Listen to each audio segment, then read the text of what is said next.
জাদুটোনা কিভাবে নষ্ট করবেন? অনেক সময় আমাদেরকে ব্ল্যাক ম্যাজিক করা হয়, জাদুটোনা করা হয়। আপনি আপনার উপরে কেউ তাবিজ করেছে কিনা, কিভাবে আপনি জাদুটোনা নষ্ট করবেন?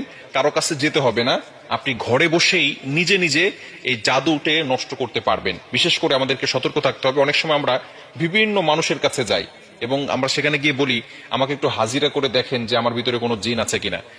তারা তো ঠিকই, যদি জিন নাও থাকে, আপনার উপরে জিন একটা চালান করে দিবে, এরপরে আপনার কাছ থেকে বারবার এই জিনের মাধ্যমে ডিস্টার্ব করিয়ে আপনার কাছ থেকে টাকা খাবে। এজন্য আপনি কারো কাছে যাবেন না, নিজে ঘরে বসেই আপনি আপনার জাদুটোনা দূর করতে পারবেন, জাদুটাকে নষ্ট করে দিতে পারবেন। বর্তমান সমাজে ম্যাক্সিমাম সময় দেখা যাচ্ছে যে আত্মীয় স্বজন, একেবারে কাছের মানুষগুলো আপনাকে জাদুটোনা করে আপনার জীবনটাকে নষ্ট করে ফেলবে। অনেক সময় দেখবেন কিভাবে বুঝবেন? আপনি অনেক সময় অসুস্থ হয়ে পড়ছেন, কিছুই ভালো লাগে না, ঘরে ভালো লাগে না, দোকানে ভালো লাগে না, ব্যবসায়িক প্রতিষ্ঠানে ভালো লাগে না, অথবা ব্যবসায় বারবার লস হয়ে যাচ্ছে, অথবা সংসারে কোনো শান্তি নাই, স্বামী স্ত্রীর ভিতরে ঝগড়া হচ্ছে, অথবা কোনো মেয়ের বিয়ে হচ্ছে